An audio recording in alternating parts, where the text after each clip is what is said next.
Amadidiniky zegny tirage tsika satria misy agny ny tirage ny crédit 5000 ariary de misy ny polo de idriky amin'ny fisariagnany atsika zao ty premier tirage nizarentsika telo zegny izy deuxième tirage tsika baka eo magnelakelagna amin'ny soma io midriky fizaragna téléphone fo atsika troisième tirage atsika vao midriky amin'ny tegna ventiny le tegna dadany moto 150cc bezao ary écran plat 32 pouces.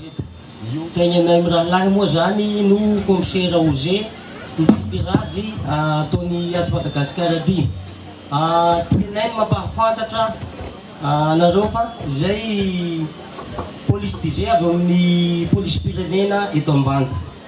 De ny fianakosianay de mba te hampahafantatra aminareo fa ny lalao ohatran'izao mba ho ara-dalàna.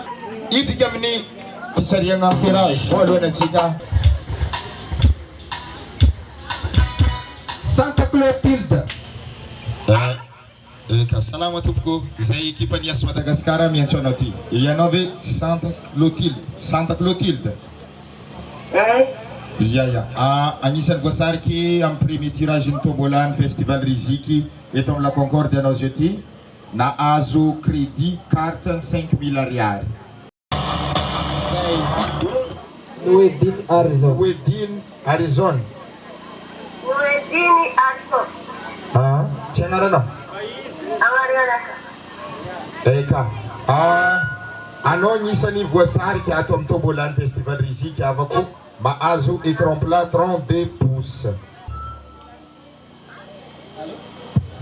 Allô, zay Asa Ambanja miantso anao ty.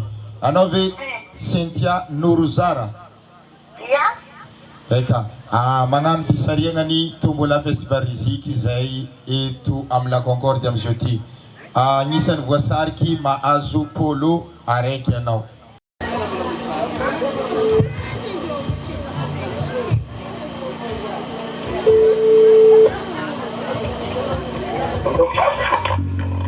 Eka, zay ekipan'ny As Madagasikara eto Ambanja mikaiky anao zio ty.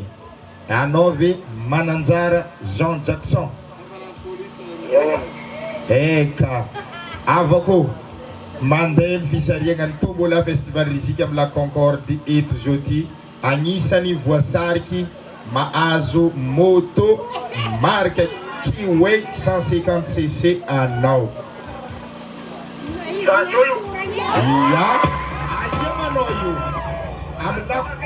amin'ny la Concorde eto zay anao ko Ambanja magnantogna Ambanja anao zio io magnantogna amin'ny la Concorde eto anao zio fa mbala ato vahoaka miamby anao avako amin'ny la Concorde. Merci azovy agnaranao feno mikahigna tamin'ny telefone teo. Eka Mananjara Jean Jackson mipetraka Asampandalagna dimy Ampamadio.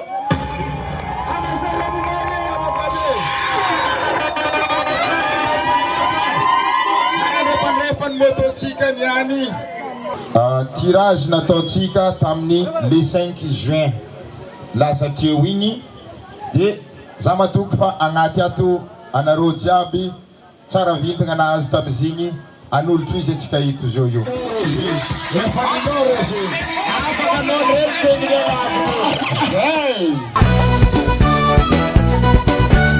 He's over the